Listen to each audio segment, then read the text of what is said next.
Okay, good morning.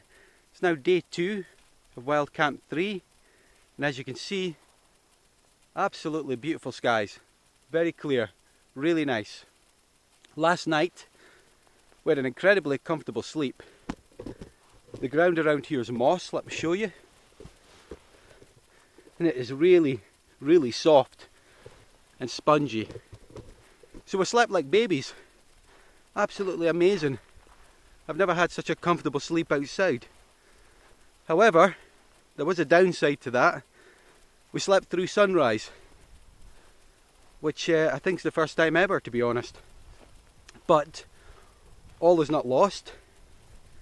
If I come down here, I'll give you a look. If we look across Glen Einich and Loch Einich, and hopefully you'll see in the camera that we've got a really nice temporal inversion or cloud inversion going on. And to be honest, that's why I wild camp. That's what I'm coming to see. Absolutely stunning.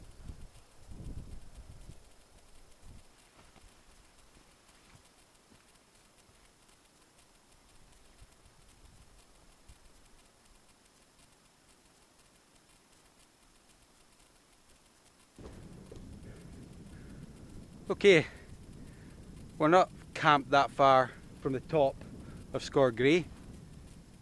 Our tent's down there, you probably won't see it, it's too small. But the top of Sgor Gaoith is just there. So it makes sense to come up to the top of the mountain, the Munro, and have a look at the cloud inversions from there.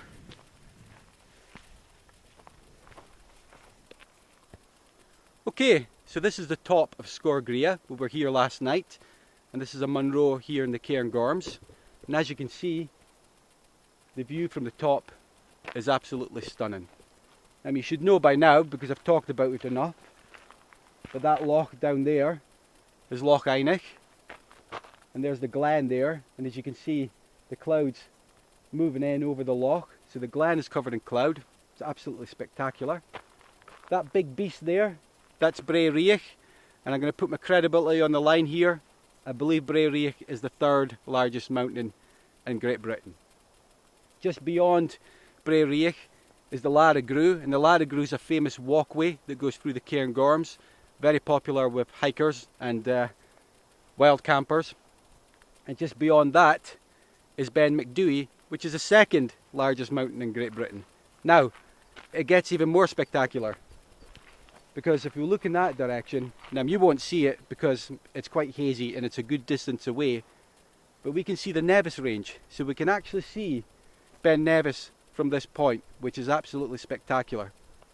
But it gets even more phenomenal, because last night the horizon was crystal clear, and we could see, we're absolutely convinced we could see the Northern Mountains, and we were sure we could see the Fanichs, and the Fanichs are up by Ullapool.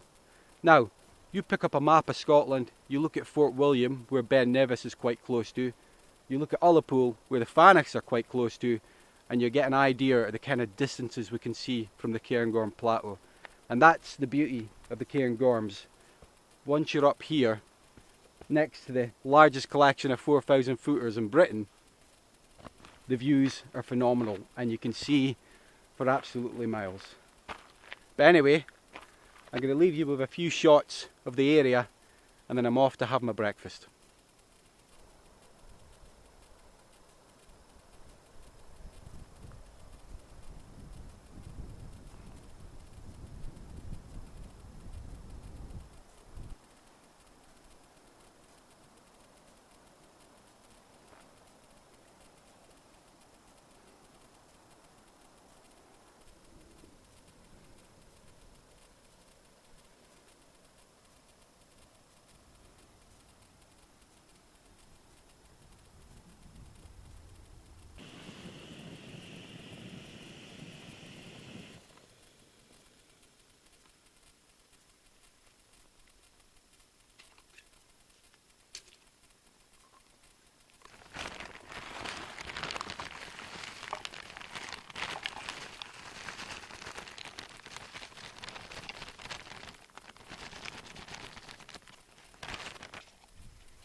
Okay, just had our breakfast, got a belly full of warm porridge, which makes me very happy.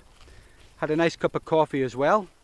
At this particular moment in time, my wife's taking some photographs of the loch. I don't know if you'll see it, but this view just keeps on getting better and better. The loch has got this beautiful reflection on it just now. So, once my wife's taken some photographs, we'll go back up to the tent, pack it up and make the trek out of here. Okay, we've packed up the tent, we're ready to rock and roll, and sadly we'll have to leave this spectacular location, but we do have to get home, so we're going to put our bags on our backs and we're going to head out towards Glen Einich. Okay, we've done the vast majority of hiking.